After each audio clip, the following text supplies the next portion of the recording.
सारा राज्य रे शीतर प्रकोप जारी रही बेले दक्षिण ओडिशा रे मध्य पारद एबे तल मुहा तेबे विलंबर आसी शीत प्रकोप बहुत जोर रे रही।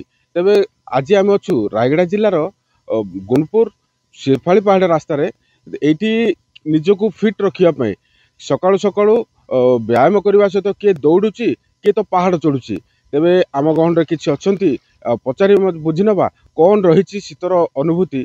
तेबे आज्ञा प्रथम ओटीवी की स्वागत कौन कहे आज्ञा धन्यवाद केमिति आपण अनुभव करछंती। जय जगन्नाथ। ऋतुचक्र परिवर्तन रे शीत आसी धरा को शीत आसी मो सहर गुणपुर को अनेक डेरी रे ये शीत आसी शीतर आवरण चारिआडे विंची हो जाइछि।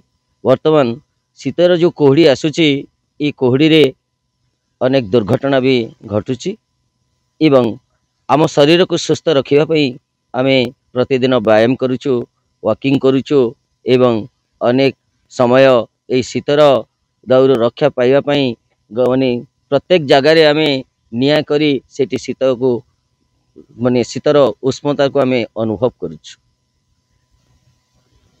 निश्चय शीतर मजा नापे व्यायाम करने सहित भिजिबिलिटी भी कम रोचे कुहुड़ी जो। तेज आउ कि अच्छा पचारि बुझी नवा कौन कहे आज्ञा शीत को केमी वर्ष देखुं कौन कहे शीत। मु रमेश चंद्र मिश्र गुणपुर बासिंदा।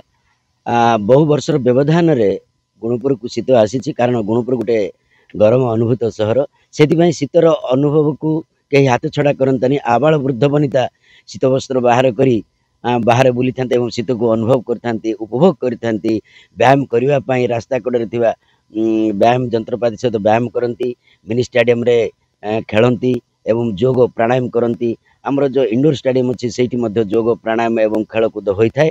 आउ जिते कुहुड़ीटा गोटे विशेष प्रभाव पकाए सकाळ बेला जिते यात्री मैंने जाती बाइक रे जाती साधारण भाव में रास्ता देखा जा न था दुर्घटना भी घटी थाए यहाँ गोटे किसी कांशे जना पड़ी तथापि शीतर अनुभूति एक सुंदर अनुभूति शीतटा समस्त मन में खुशी दे थाए से आम शीत को यही भाया अनुभव करूँ।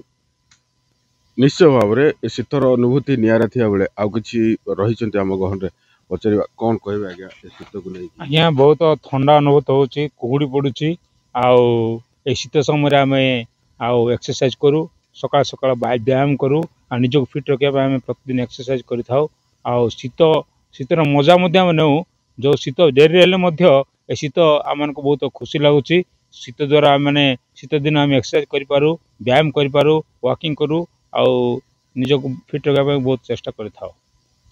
तेज निश्चय शीत विलंबर आसते यार मजा खूब बेस भाव में नौ गुणपुरवासी कुहुड़ी जो किसी यातायात बाधाप्राप्त सृष्टि होते लोक शीतर मजा नबारे पछौना।